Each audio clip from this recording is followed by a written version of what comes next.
Hello, and welcome to PADNET Presents, a show featuring the creative individuals that come through the doors of our Community Media Center here in Long Beach, California. My name's Sheila, and this is Jordan, and we're interns here at PADNET. For this episode, we're highlighting a special member of our community, Mike Perez, a hip-hop historian and host of the show Temple Tactics. He's not only a beloved member of the PADNET family, but an invaluable member of the LB community. We find his passion for music and hip-hop to be very inspiring. So we just had to get him on our show so he could talk about it. Jordan and I had the opportunity to produce this episode, which was filmed with the help of a crew made up of fellow PADNET interns, staff, and members. We hope you enjoy this very special episode of PADNET Presents.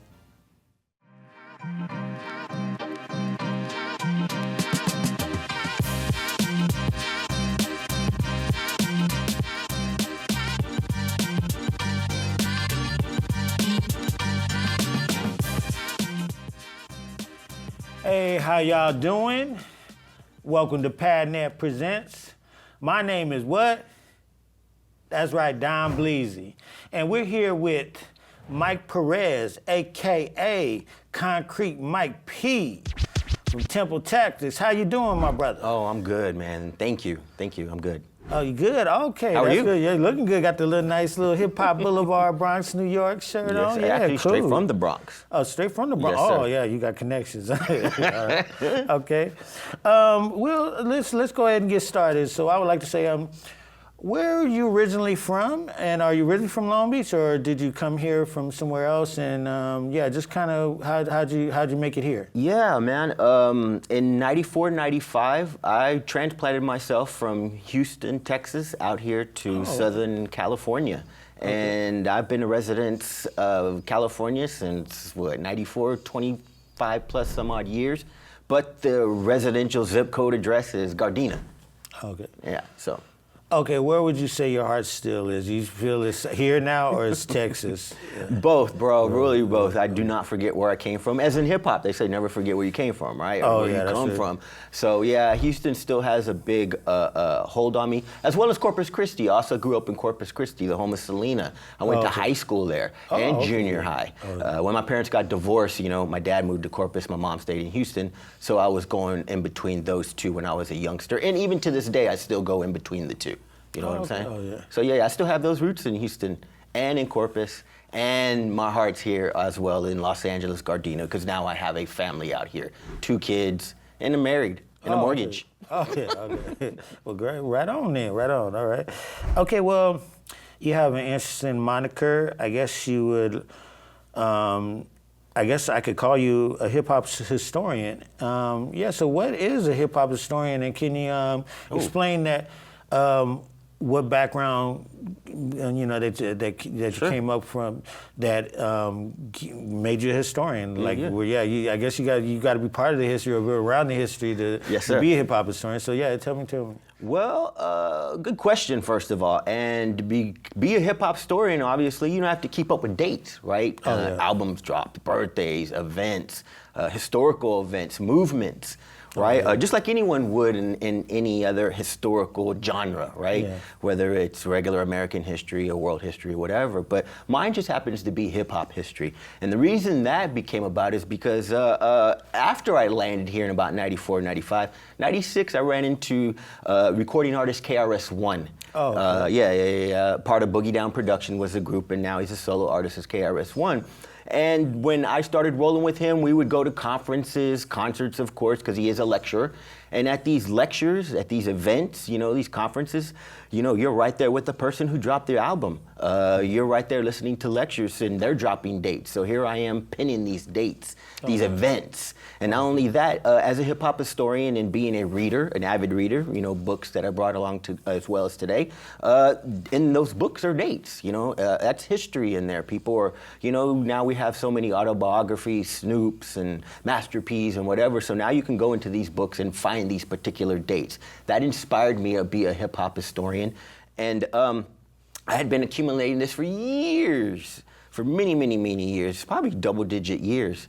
And I dropped a hip-hop calendar in regards to that and being a hip-hop historian, because I've been doing this for, as I stated, ran into Chris 1996, KRS, excuse me, and to this day, I still involved with it, putting out a Today in Hip-Hop every day, going still to conferences as well, picking up these books, talking to these artists as well, addressing them and asking what's going on.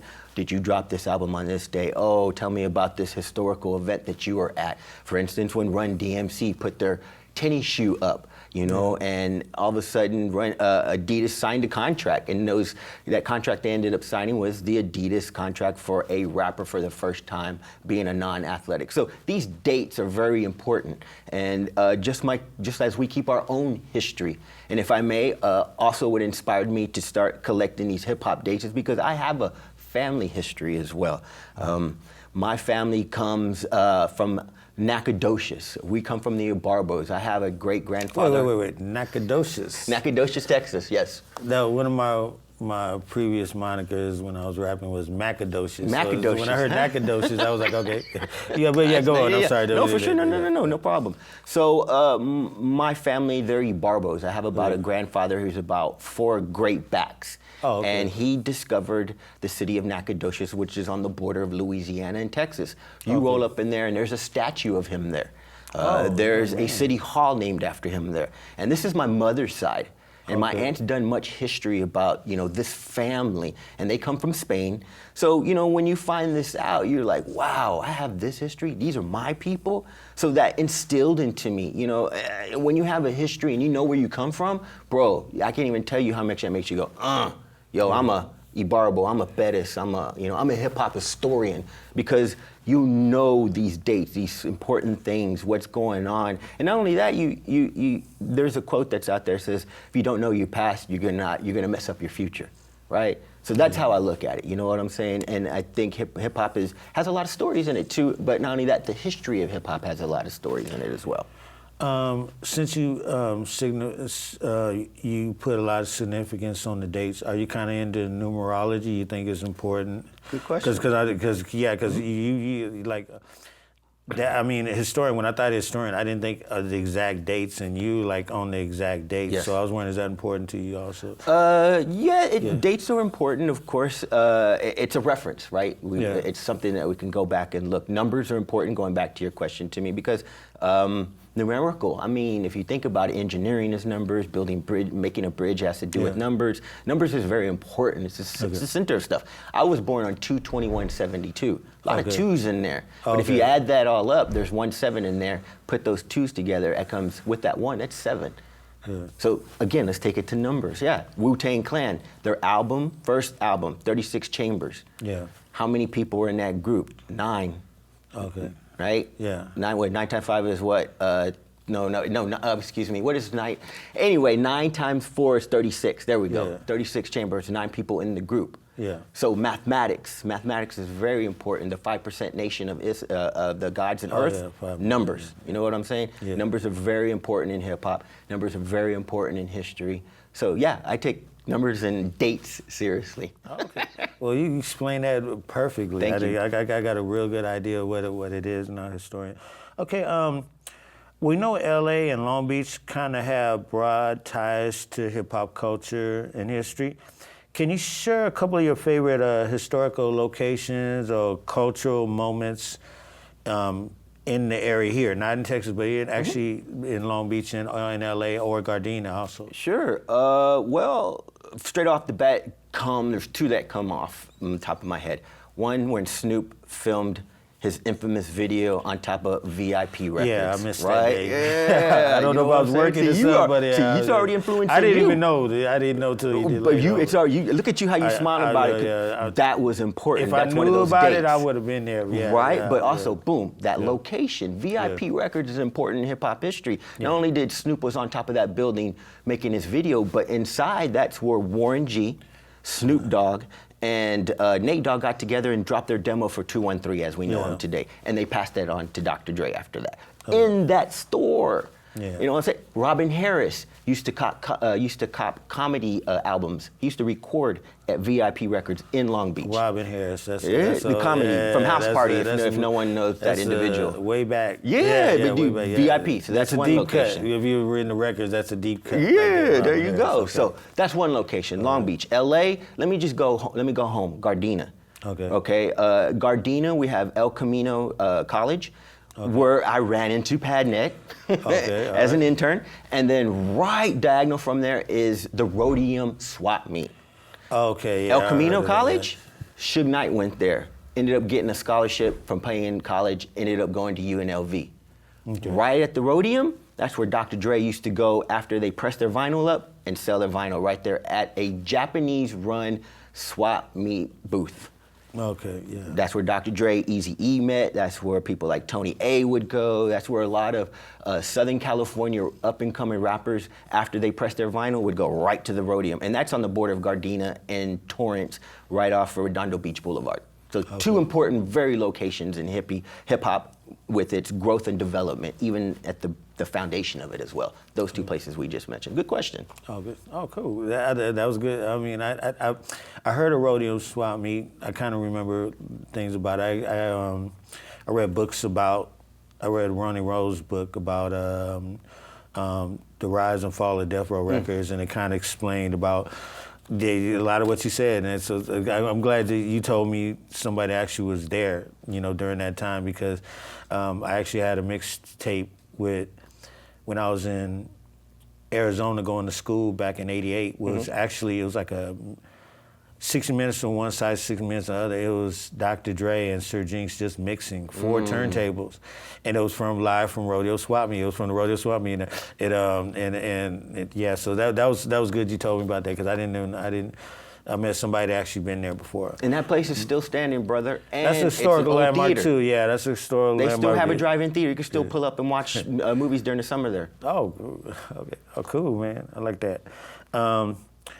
Besides giving lectures, I know that you also had a first-hand experience in the local hip-hop community. Can you tell us a little bit about some of the artists you worked with? And they said you might have been on tour or did some kind of... Yeah. Well, I mean, starting from the top, of course, KRS, toured with him for a long time. Oh, okay. Established the Temple of Hip-Hop, which is, I am the co-founder of the LA chapter of that. When it first was created back in '97, we went around the United States and just dropped in cities and said, hey, this is the Temple of Hip-Hop. KRS is a nonprofit organization, and and along that route, I would say I'm the LA chapter. Connect with me, woo woo woo. And then locally, bring it down some. Locally, people like Tumex, who comes from the Visionaries. Another individual by the name of Viva Mescal, who does a hip hop showcase and conference annually called Lighter Fluid. That individual holds down East Los, and he's connected with a lot of comedians like Felipe Esparza. These individuals, you know what I'm saying? So that's, not even low on the totem pole, because homie's up on that totem pole, but, compared to KRS's and our Rakims, these are these other individuals that, one, I've interviewed with, lectured with, or just done events with. Another individual would be a nonprofit organization called No Easy Props, where kids in Los Angeles go after school and learn the 4 basic elements of hip hop. And that is taught by Asia One. She's the premier B-girl in hip hop around the world. She judges all these Red Bull competitions. So she was here in PADNET studio. We talked about it. They gave us a demonstration. So these are these tiers of individuals that I will deal with, lecture with, or talk to in the hip hop community based in the larger southern part of California. Even stretching down to San Diego, I build with people down in San Diego. Shout out SD State of Mind, Kali, Invisible Ponchos. All those individuals down there are holding it down, La Raza down there as well, like Chicano Park in San Diego. All these people, we're building a community, of people that are in touch and putting hip hop history out there, as well as rocking the mic. Okay. And why would you? What's the thing that? The most important thing, if we would just say the one thing, people, let's say they're young and they want to become a rapper. They see the videos, they see the Instagram, they see the TikTok, and they'll be a rapper. Let's say they want to be a rapper. What would be the benefit of them knowing the 4 elements of hip hop to help them in what they want to strive for? Because a lot of this, I don't see as much positivity as there used to be, probably when you were during the time doing the Temple of Hip Hop, getting it started.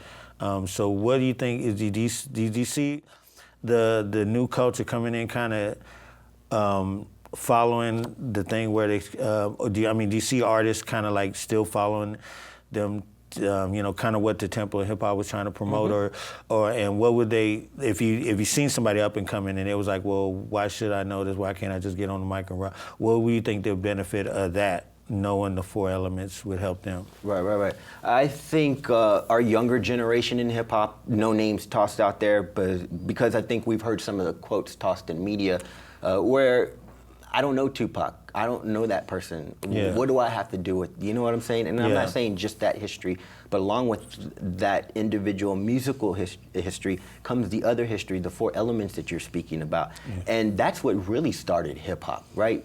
MCing is just one facet of all the elements of it. It just happens to be the one that makes the most money. That's why you're hearing it and it's in your face today. If it was b-boying, breakdancing, making billions in dollars, that's what we'd see right now. But it's the lyrics and the MCs and everything that comes with it. So, it's sad that our younger generation has sort of dissed those elements and is not implementing in it and stay in tune with it, because then you tend to lose the history, right? If you don't bring all that up, practice that, bring up those dates, talk about it, go back and bring these people into the environment after so many years, then bro, we're gonna forget about our history. Those elements are gonna be neglected, and all we're gonna know is thinking that MCing is what was really started hip hop, when we know it was really DJing, breakdancing, and graffiti art, right? So yes, it's very important. And don't get me wrong, there's a large portion, and I see it when I go to concerts, big and small, youngsters there with their parents, watching someone throw a piece, like at Rhyme Fest or at the Hop Fest. These are local festivals that still practice the elements of hip hop. And you see little kids doing it. I mean, look at little kids out there skateboarding. Skateboarding is now going to be probably a new element of hip hop, but nonetheless, little kids out there doing graffiti. How many small kids do you see spinning on their heads? You know what I'm saying? Not even 10 years old sometimes. So that is what gives me inspiration. Go, okay, someone's teaching those kids, right? You know what I'm saying? So, from kind of like the parents, kind of. Yeah, exactly. Or maybe older brothers or sisters or mothers, kind of. Yeah. And let's take it back to the real. If your parents brought you up right, you'll be a good, respectful person in history. If your hip hop parents brought you up right, you'll follow those 4 elements and you'll know about them. And I hope that answered your question. Oh yeah, they did. Yeah, thanks. Yeah, hip hop isn't just music. It's other things involved. Yeah, I got you. Yeah. We're 50 years old. Okay, well, since this seems like a good segue into talking more about the foundation of what you do, and that's Temple Tactics. What inspired you to create Temple Tactics, and what inspired you? Good. Shout out to PADNET, for real. Shout out to Public Access Television. That's what inspired me to do this. First of all, I was an intern here, right? And when I walked in here and they said, hey, you're not going to get any coffee for us, you're going to put you to work. Man, they did put me to work. I was like, wow, okay. You want to learn how to use all this stuff? Boom, we take a class, learn how to use it. That started putting me in my head, I'm a hip hop person. Man, I bet you I could do a hip hop talk show because other people are doing talk shows here. I was actually working on some of these talk shows, helping set up, right? And it inspired, get your mind going. You know what I'm talking about. You ever work with German Angel? Yeah, come on, you know what I'm talking about. Yeah, if you work with him one time, he'll inspire you. Right, like, you see what I'm saying? So to see see what PADNET provides for you, I sat back and I was like, man, if I do this, I got to come correct. Yeah. Because you got to put that right foot forward, right? So I did, make sure, I had my intro in, I had my guest list years before I started, but it was in my mind. I have a notebook at home where I had everything written. It's still there. I've been checking off my guest list. I was like, yes. I heard it. Because also I said in myself, I'm going to do this. It's right in front of you. And if you don't do it now, when are you going to do it, right? And you have the tools, you're that hip hop, why not? See what happens with it. So barely a year ago, and I've been with PADNET for about 5 or 6 years, bro. 5 or 6 years, I sat on that stuff. I said, you know what, now's the time. Pop. Next thing you know, pop. People are coming to me like, yo, Tumex wants to interview. I'm going into Rhyme Fest for, getting back to, all this stuff that comes with having a show. And people paying attention to your show because you bring the real, if I may. And that's what Temple Tactics is. I go in, talk, because I'm going to these shows, and I've been going to these shows for years, just sitting in the back, watching, listening, talking. Hey, great show. My name's Temple of Hip Hop. Here, let me give this to you, right? I'd give them a hip hop decoration, a piece or a T-shirt, whatever. That, from there, Boom, boom, boom, boom, boom, boom, boom, boom, boom. I have a show. Boo, boo, boo, let's talk hip hop. Oh, okay, that's who you are. I also do it today in hip hop every day. Okay. So, you know, Well, the seriousness of it, they see that and they're willing to come and sit here and talk tempo tactics. okay. Well, if you had a bucket list, or what would be like, what would be you put that you haven't got a chance to interview, but who would be you think be like, oh man, if I could get this one interview person, that'd be like just kind of like almost like icing on the cake of everything I've been trying to do on tempo tactics. Who do you know a guest you probably would? Well, I'll go with the big name. It's not even that big, but a lot of people know it. Excuse me, I have gum and you should. Oh yeah, I was good. Yeah, I didn't want to say it on air. Yeah, you got it. Don't be chewing gum when you're doing interviews. Yeah. Chuck D, bro.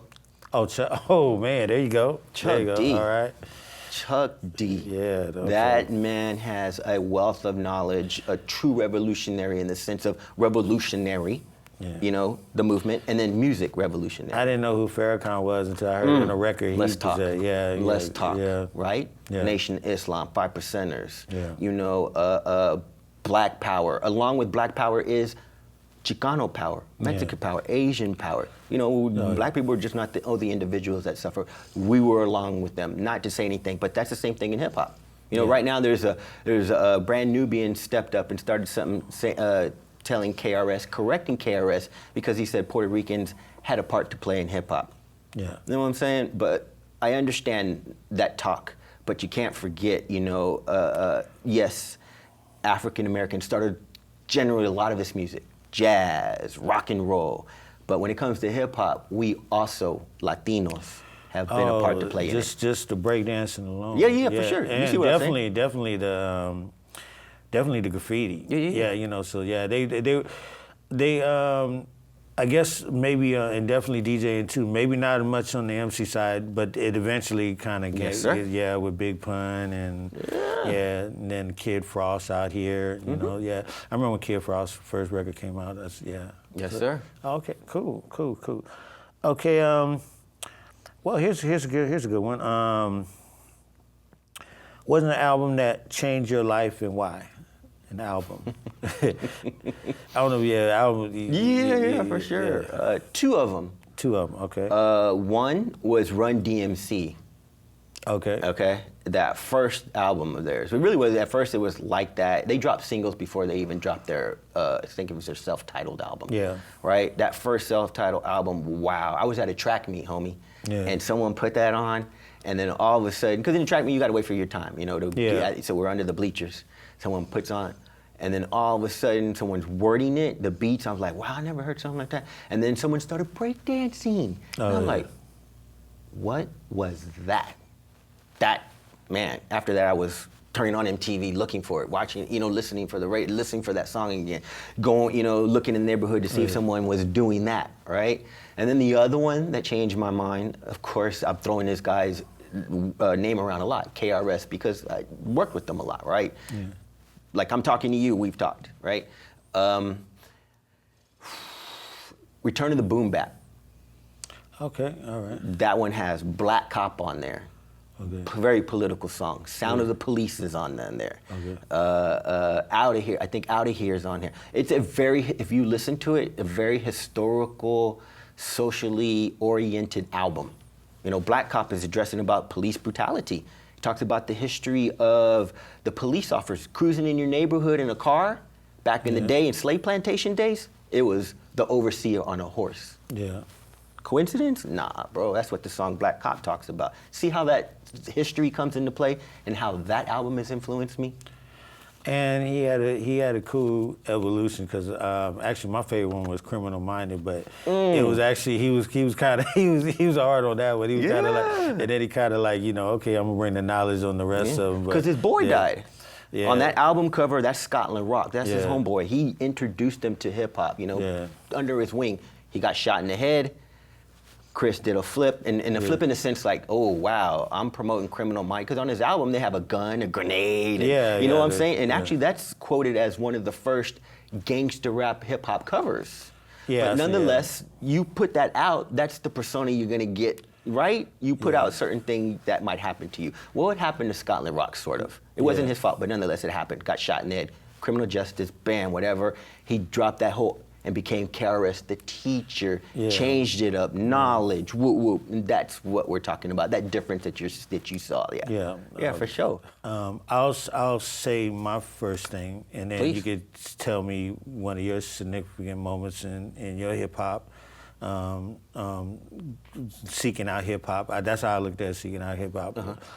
I seen my first hip hop show when I was 12 years old.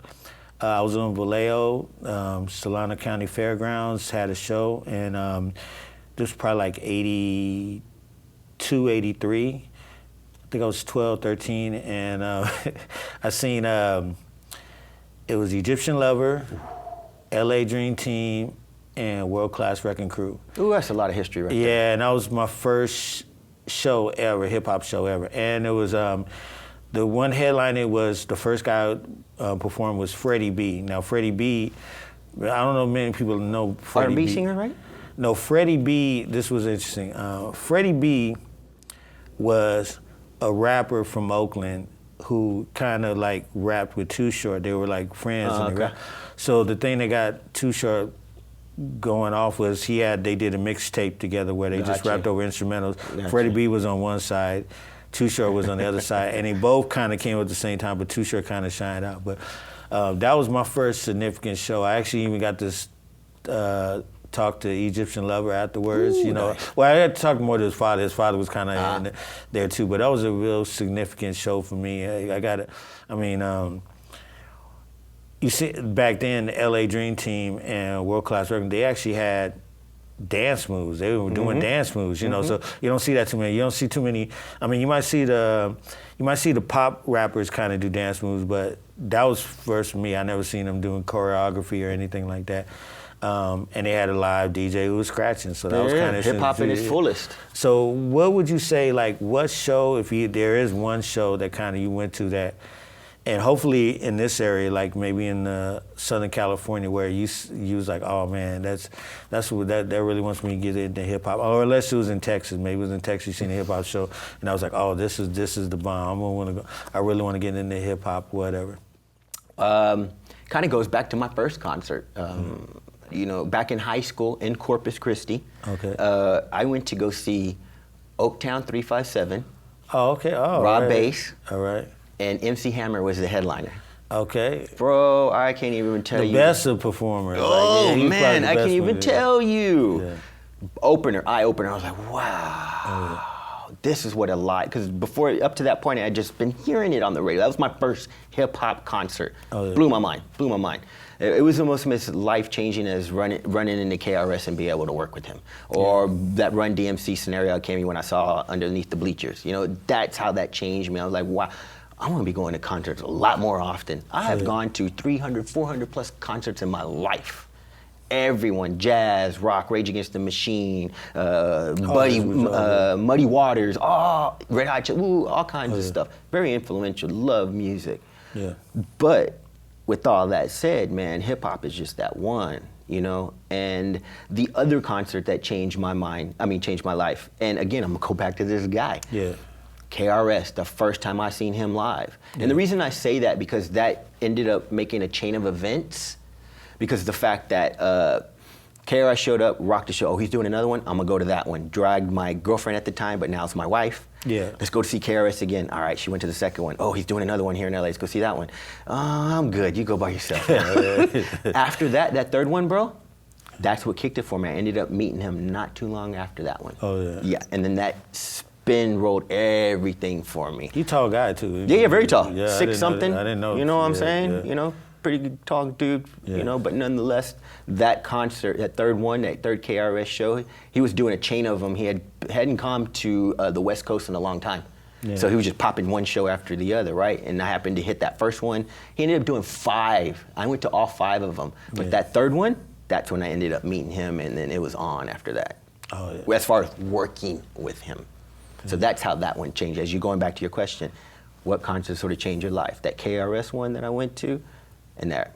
MC Hammer, Oaktown 357, and Rob Bass in Corpus Christi. Okay. What kind of projects are you working on right now? What you currently into? A few things cracking. Of course, Temple Tactics. Okay. Temple That's Tactics. all time. Yeah. We're about to kick off season 2. That'll be dropping by the end of this week. Okay. I just interviewed, Alonzo Williams. You know Alonzo Williams? Alonzo Williams, yeah. Oh, man. World-class Okay, wrecking crew who put on Dr. Dre and Eazy-E. He was sitting right there where you were at. We talked about all that stuff. He's got a documentary called Eat After Dark. He has a book. He has a book that's already out. So yeah, that's season 2. That's most current. That's gonna be dropping pretty soon. He was kind of one of the first DJs that with his group that filled up the Forum. Mm-hmm. Yeah, back in the day. Yeah, dude, that must have been nice. History, dude. Oh, that interview's gonna be hot. Interview's gonna be hot. Tune in, watch. Listen, we talk for about an hour. Well, we chop it up. Well, I'll get your contact info so you can send me the video or whatever when it comes out. I'll actually help promote it on my channel too. Thank you. Sure, yeah. And also, as we were talking about hip hop history, back in October, November, I dropped the first definitive hip hop calendar. 25 plus dates per month about hip hop history.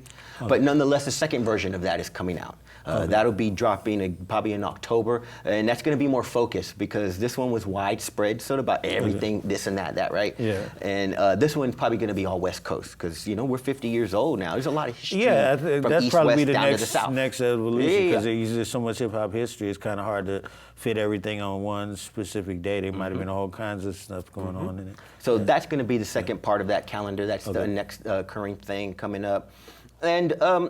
It's interesting, I'm putting this out right now. Like I said, you put something out and it's gonna happen. I already did this. Because I live in Gardena, Compton is right next door. A lot of stuff started cracking off in Compton, right? Recording, woo. So I did a bike tour one time, right? And rode our bikes and went to these locations, right? I did it a long time ago. I want to kind of bring it back because I met a lot more bikers. I'm also a biker. I've been biking for the longest time, bike many, many miles. And I would bike with crews all around Los Angeles. So I kind of want to bring them together again and say, look, let's just do this hip hop bike tour and go from these places and places. So I'm looking to do that probably at the top of the new year. I'm putting it out right now because that's what you have to do, right? You have to put that word out by now, put it into rotation, and it will come to play. You know what I'm saying? Of course, those things take work. There's a lot of things I want to plug in there, but yeah, those are probably the top 3 things that people can go to right away and start, finding where I can come from, what's going on in hip hop history locally, and just what's going on in hip hop today. Because every day, I put out a Today in Hip Hop on my IG. Oh, today? Oh, okay. Every day, Today in Hip Hop. Today is called Today in Hip Hop on your IG. No, but on IG you just go to, if I can, at CONKRETE0221. That's the IG, right? Okay. And there you'll just see every day, like today. Today, in fact, as we were talking about, ooh, you know what? This is gonna happen. Why? Because you asked me the question, who would you be dream? I said, Chuck D. I just forgot. Today in Hip Hop, Chuck D and them dropped It Takes a Nation of Millions to Hold Us Back. That's Today in Hip Hop. All right. Today in Hip Hop. You can go look at that. Concrete, IG, CONKRETE0221. Every day, Today in Hip Hop. Yeah, because their first album was really good, but that album that changed everything. That kind of changed everything. I didn't think. I won't say for sure they were, but you can almost say they were defending their first political hip hop group. I would think there was hip hop groups, but nobody was political. You could say political had said so much. They said so much. They dropped so much on that album too. And then they had the S1Ws walking around with stage with fake Uzis. I mean, not to say anything, no racial stuff, but this is what hip hop is inspired and what's come of it. I remember when those guys were walking around on stage and what Chuck was saying lyrically, white people were going like, They were trying to shut down the concerts. People were outside carrying banners, trying to. I mean, this is what hip hop has done, inspired. I mean, but not only that. At the same time, this dude's dropping history. He's talking about Tuskegee. You know what I'm saying? When they were doing the Tuskegee. Yeah, You know what I'm saying? Yeah. And then also at the same talking about when Malcolm X's birthday is. Yeah. That's all. You know what I'm saying? So, yo, come on, hip hop. We 50 now. Come on, get on this movement. This is the newest movement that has come into play, that every nation, every color is involved. If you think about it, country, if I may, is a certain color, certain genre. Jazz kind of mixed, but hip hop, Chinese, Indian. I mean, think about the spectrum of rappers and people that are using hip hop as a movement in Africa to bring up causes. I would say right now, probably if Public Enemy did a show, and even KRS-One did a show, there'll be a very big percentage that'll be white people, because they kind of, you gotta, when it first comes out, like even hip hop when it first come out, it's kind of jarring if you ain't used to it. You kind of like, oh, what is this? What is this?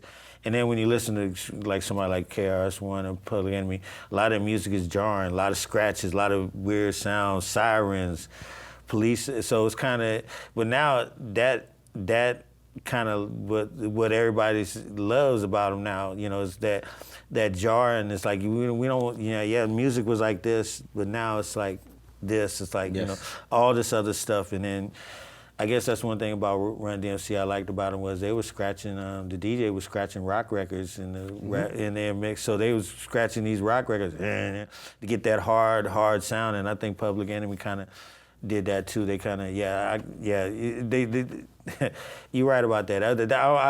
If there's anything I can help to get you Chuck D the interview, I would do the best I could, because I want to hear. I'm going to invite you. When he's here, I want to invite you because you put that. Oh no, I'll do the camera work. I'll be here with the camera. You came up with the question. All right. Okay. Well, so we talked about your projects, the hip hop calendar. What do you still love about hip hop that's still got you, really, is your heart is hip hop? And what are your hopes for the future of hip hop, as well as tempo tactics and tempo hip hop? Well, what makes me love and continue to love hip hop is the history of it, the stories that it tells. And then not only that, me being an elder and I have kids and whoop, whoop, whoop, and I'm doing this show, is just to teach hip hop in a new light that individuals haven't seen, that other side of it, right? That good side of it. Okay. You know what I'm saying? Because when, like for instance, I tell my mom I'm involved with this, she has no idea. Some of the things we talk about, the words, the lingo, the songs, you know what I'm saying? So some of this generation, we need to open up their eyes about it, because it's a movement. A president came in because of hip hop. Talking about Obama and Jay-Z and all these individuals that got by, that was a hip hop president. First hip hop president. But nonetheless, that's how I see hip hop, and that's what I see the hip hop of the future is, making these movements, teaching our youngsters. I mean, it's taught me. Hip hop is a soundtrack to my life, literally. I can remember I played some hip hop songs when my kids were born. You know what I'm saying? Like that. My son was born on KRS's birthday. I was going to KRS's birthday party, and my wife went into labor. And we had our son. You know what I'm saying? So for real, bro, these things I don't take for granted. Numbers, stuff like this. Sitting here doing this conversation. This is the future. As you ask, what did you see the future of Temple? What do you see yourself? This is my future. I'm living it right now. I don't see the repercussions of this, but someone's gonna see it. Be like, yo, something like that, because that's how this works, and this is how I see it working. That's how everything is worked, bro. Is if you know what you're doing, you love what you're doing, you got a passion for it, things are gonna fall in your lap, and you never know where things are gonna come from. That's how I see the future. Tempo Tactics is part of that future. It's opened doors for me. I see it going season, the next season, another season, another season. Oh, of course I would love to get syndicated, but that's just a while, but that's not what I'm looking at, right? Again, I'm taking it back to teaching, letting people know the other side of hip hop, people that don't know about it and just look at it as a degrading women, drinking and shooting, smoking blunts. That's not what it's all about, bro. There's a whole nother side to it. And this is the future of hip hop. I'm the future of hip hop. Other people are the future of hip hop. Temple of Hip Hop is the future of hip hop. Tempo Tactic is the future of hip hop, because we take hip hop seriously. We see hip hop beyond the streets. We see hip hop beyond entertainment. Okay. If that answers your question. Oh yeah. Okay. Well, yeah, it does answer the question. Okay. Unless you have anything you want to kind of before we get on to the rapid fire, like you have anything you want to kind of talk about? Did you like the viewers to know about Temple Hill? Like, you got any events coming up? Like, do you have any shows or can you think of any shows that are coming up that you think maybe people that kind of align with the Temple of Hip Hop? Yeah, for sure. As I mentioned, an individual by the name of Viva Mescal. He has the Lighter Fluid Conference going on. It's a showcase and lecture facility, event, which I've done before, but nonetheless, that is the most current. That should be coming up within the summertime. Okay. If not, one will be coming soon. He's like clockwork. But that is something you need to go to because it showcases up-and-coming artists within Southern California, but also you get to sit down with individuals that are doing hip-hop, and they talk about promoting, how to put music out there, how to make a video, marketing. And this is a hip-hop conference that goes on for 2 days, and it culminates with the concert. What city is it? East LA. East LA. It occurs at the Boyle Heights Technology Center. Boyle Heights Technology Center. And it's do you have the dates? No, again, they're working on it right now. It comes around every summer around this time. Yeah. Okay. So before the summer ends, one will probably pop off, and this will be Lighter Fluid number 8. And he's been doing it for a while. It's called Lighter Fluid. Lighter Fluid. Okay. And a lot of people have come out of there. Like, for instance, Coyote. There's a video out there with Shaq rapping with these Latinos, Chicanos actually. Shaquille O'Neal? Yeah. Oh, Shaquille O'Neal, okay. All right, you go. Those dudes came out of, those dudes came out of Lighter Fluid. So what I'm saying is these artists that have graced the stage and rocked the mic, they ended up kind of popping, getting noticed, you know what I'm saying? This is what Lighter Fluid does to you, or does for you, you know? Okay. It's free, and it's free. It's free. Hip-hop show and conference, come on. Get that knowledge from hip-hop. How to survive in hip-hop. Okay, cool. Lighter Fluid. Okay, so I guess we can go into rapid fire maybe. What is rapid fire? Rapid fire is, well, we're gonna ask a question and you kind of give like your first answer. Okay. And and we'll just kind of wrap it. And I won't. Yeah, you see me. I like to talk, so I could be talking. When you say something, I say, so. But this one's going to be like no, it don't have to be like a short answer. But I won't. I'll just give that question, and then you just respond, and then I won't say anything else, because then that way we can kind of get your full answer. Because sometimes I kind of ramble myself. I hear you. You know, during the thing. So I hear you. that's what they call a rapid fire. I'm gonna get a drink real quick before we get into this rapid fire. All right. Okay. Let's go for it, Don. Okay, now you can expand on your question answer. It doesn't. It's just rapid fire where I just say the question. I feel you. Okay, and then I won't like I'm doing now, talking too much. You know. Okay. All right. So here we go. Rapid fire. Rapid fire. All right. PADNET presents rapid fire. Come on. Okay. Here we go. All right. Thoughts on Kendrick versus Drake? It was a great battle to see. It's what hip-hop is made of, back and forth battling, no pow, pow, pow, back and forth. Kendrick killed him. He buried Drake. Come on. Honestly, said and done. Okay, what do you think? Very strategic, though. Well, what do you think about what Questlove said about, like, even Lil Bootsy also said, Bootsy Badass also said, like, they don't like it because it might lead to violence. Yeah, exactly. I totally understand that. That's why I said what I said. I said it's good for hip hop that they went back and forth verbally, but they didn't go back and forth like that. Though shots were fired at the mansion, but that's not their cause. But when that Pac and Biggie thing, you know, that was seriously people, you know, but this one was verbally and they knew what they needed to do. Well, this one's probably better because it's not West Coast versus East Coast. It's not West Coast versus Canada. Right. You know, you just kind of like, you know, just two individuals. And Kendrick was very strategic if you think about it. He did his history, bro. He went on a concert Juneteenth. His birthday was a couple of days before that. He brought out the Bloods and Crips of LA on stage, unification, telling Drake, look what I got behind me. Oh, yeah. You know what I'm saying? That's a statement. Yeah. Statement. When you could bring the Bloods and Crips out behind you, bro, that's power. That's power. You know what I'm saying? Oh, definitely. Yeah, there's a unity, almost like LA riots when. Do you see what I'm saying? Yeah. Okay, favorite hip hop sample? James Brown. Most things from James Brown probably. Papa got a brand new bag. Yeah. You hear that? Oh, bro. If you're hip hop, you recognize that one. Papa got a brand new bag, James Brown, and mostly a lot of things to James Brown. Oh, that drum beat, bro. Come on. Okay, well, what album had the best hip hop samples? One album. Really? Yeah. I'm saying this because, not because it sampled a particular person, because it opened to light to sampling. Yeah. De La Soul's Me, Myself, and I, so many samples that people were like, what the heck? Yeah. And then the people who they sampled were like, wait a minute, money. And that's what I mean. Hip-hop opened the gates to that. Hip-hop has done so many things, it's unbelievable. It made people stand up and go, wow, they're making money. Maybe we should start charging them for sampling. That one for sampling, also Paul's Boutique by the Beastie Boys did that same thing, where people, Biz Markie, same thing, we're like, whoa.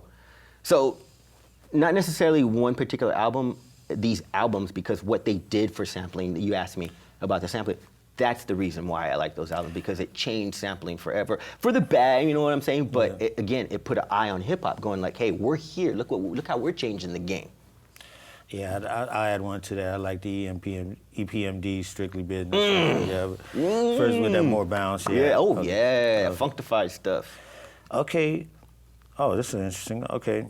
Doesn't have to be hip hop related, but favorite local food spot. Oh.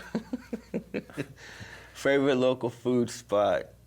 Tacos El Tito. It's like a couple of blocks from my house. Okay. I'll walk to it sometimes. Drive up to it, you know. It's in the hood. It's Gardena spot. You know what I'm saying? Yeah. Okay. Favorite hip hop track of 2024 so far? One song. For real? Yeah. I mean, even though people are saying enough of this. Not like us, bro. Not like us. I mean, come on. I mean, I'm sure there's something that's going to come out within the next months that we have left of 2024. But, bro. They're playing at weddings. Bro, that's when you know man, Baby Got Back is still being played at weddings. Oh, yeah. That's how look at Not Like Us is doing already. Okay. That's going to become high school anthem. People are going to walk out to that. You know what I'm saying? That's going to be around for a while. That song right there, that's killing it. Woo, bro. Man, I went to the shoot the other day at Tams. Yeah. It was hot. Every time they played that, bro. See what I mean? I don't be knowing this stuff, you know, like just like the Snoop one at VIP and then the one up there. Yeah. But I don't know. I don't know nobody there. They be like, who's this? It's all good. Hip hop is we all open. Included, but we don't know you. Where you at? Hip hop is open. You're invited. Oh yeah. All right. Well, yeah. If he was there, I'd be cool. Come on. Let me there. Come on. Okay. Okay. Favorite lyrical Long Beach reference. A reference to Long Beach in a rap song. Oh man. Warren G. When he does her 213 song, I'm sorry, I am so bad with interpreting. You put the song on, I'll be like, right? Yeah. But Warren G, because he's from Long Beach, 213 being that area code, right? Yeah. It's not the Regulate song. There's another song in there. I think this DJ, he shouts out Long Beach in there. Oh, okay. You know, but anyway, that Regulate album, Up and Down, is shouted Long Beach. That's the first thing that comes to mind. I'm sorry I can't spit out an exact lyric, but for sure, Warren G, that album, Regulate, the G-Funk, talks about Long Beach all up in there. Okay, cool. All right. Well, we got a lot of time left, so I was going to ask you if you... Please. Okay, so favorite live music venue in Long Beach from any time? Like, it might be closed down now, but what would be one of your favorite Long Beach venues for music that you've been to where you've seen some really great shows? Queen Mary. The Queen Mary? You seen some shows at Queen Mary? The outdoor. Oh, outdoor. Outdoor, okay. That's one. And another one I could think of, we were talking about this off to the side before we started here, the Vault. The Vault. The Vault was actually... Which one? Now, there's two, the Vault 350 or the Vault, because you mentioned the one on Broadway No, the one on Pine and First Street. Yeah. There was a place called the Vault. Okay. But, the Vault 350. I think that's the one. But basically, what it was is the old bank. Yeah. And the vault's still in there, and that's why they named it the Vault. And I Okay. think the vault was behind the bar, I think. But anyway, shows in there, everyone came through. Brother Ali, KRS-One. And it's intimate, nice and small, so wherever you're standing, you have a good seat, right?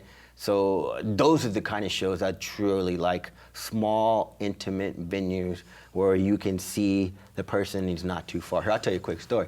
One time, first time I went to go see Run DMC, the Dragonfly, right? Small venue. Yeah, See, you know what I'm talking about, Yeah. very small venue, right? Yeah. Run DMC's rocking it, packed crowd, sweating, and me, again, at the time, my girlfriend, who's now my wife, sitting there rocking.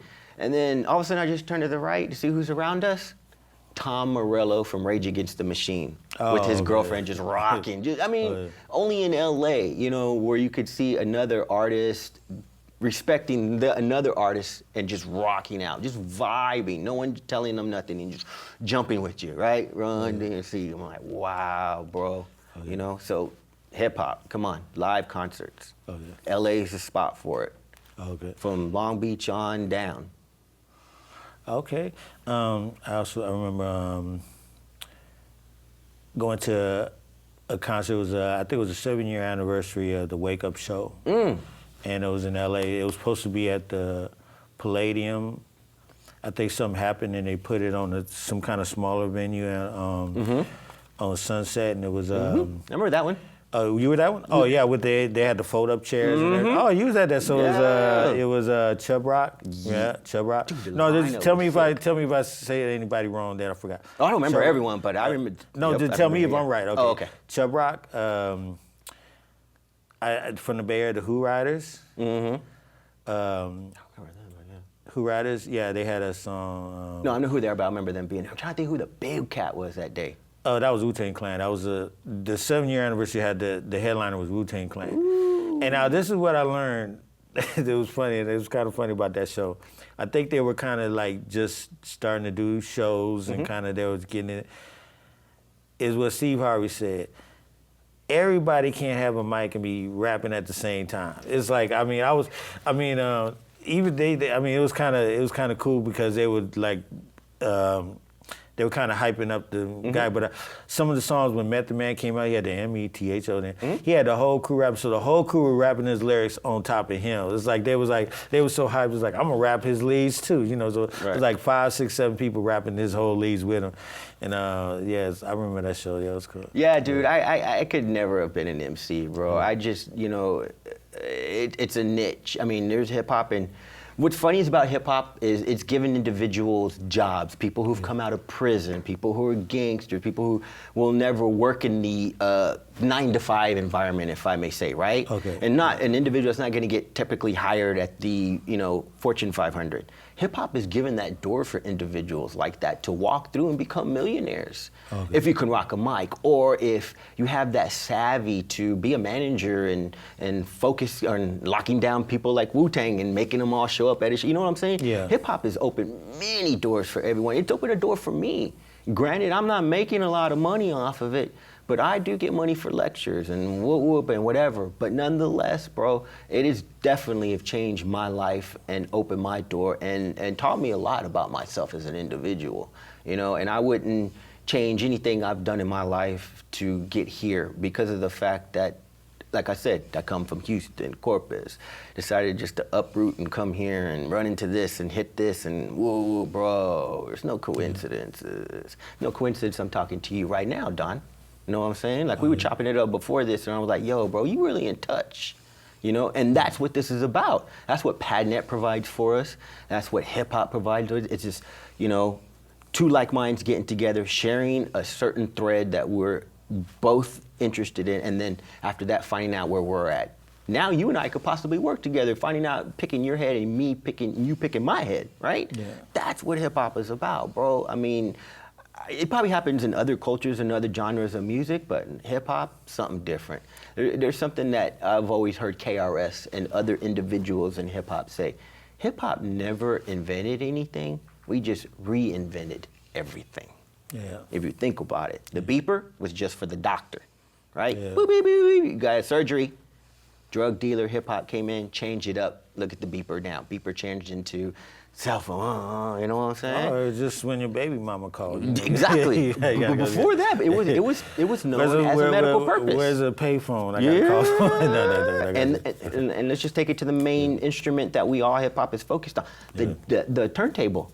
Yeah. Bro, turntables, just put a record on, push play, and that was it. You sat back and you listened, right? Now we're interactive with the work. Acting with our instrument. This is nothing new. We just reinvented it to do something else. Hip hop didn't invent nothing new. We just reinvented everything else. Sampling. We were just talking about sampling, right? No one ever thought about it until hip hop came along, and all of a sudden, what? Made money for all of them, right? And I say them, Jazz, James Brown, all these individuals. Not that any Another people check. Exactly. Not that these people forgot about them or were sleeping on them. It's just that we brought them back into the light again. Right? Hip hop did that. Before, where was that? That was something you found in your parents' basement amongst all their records. But look what hip hop did, brought all that back out and making them make checks now. Come on, hip hop, 50 years, bro. Jump on this. This is a revolutionary movement. Have you ever seen one before? It's right in front of our face. Okay. Okay. Well, I would like to say I had a great time. It was very informative, very enlightening. Any shout outs you'd like to give to anybody? Oh, bro. Any First shout of all, outs? first one, shout out to PADNET TV, Public Access Television. This would not be possible. Temple Tactics would not be possible if it wasn't for Public Access TV and PADNET. Thank you to the Temple of Hip Hop. Thank you to my brother-in-law who made my calendar. Thank you to my daughter, my son, my wife. Like everyone says, thank you to everyone that watches Temple Tactics. Stay tuned to what's coming for Temple Tactics and Concrete Mike P. We got stuff cracking, but nonetheless, appreciate being up here. There's the shout-outs. Okay, and I'd like to shout out the audience and the crew from PADNET. Did a great job today. And stay tuned for this episode and other episodes of PADNET Presents. We taking over the world. Don. And just letting you know, this is Don Bleasy, here with Concrete Mike P, Mike Perez, Temple Tactics, and we'll be seeing you. PADNET Presents. PADNET Presents. And that concludes this episode of PADNET Presents. We'd like to once again express our thanks to Concrete Mike P and our host, Don Bleasy, as well as the crew that made this production possible. If you're interested in participating in future episodes of PADNET Presents, we invite you to join us in the studio. Follow us on social media or join our weekly newsletter to receive announcements on upcoming production opportunities. Thanks for watching PADNET Presents, and remember, make your media.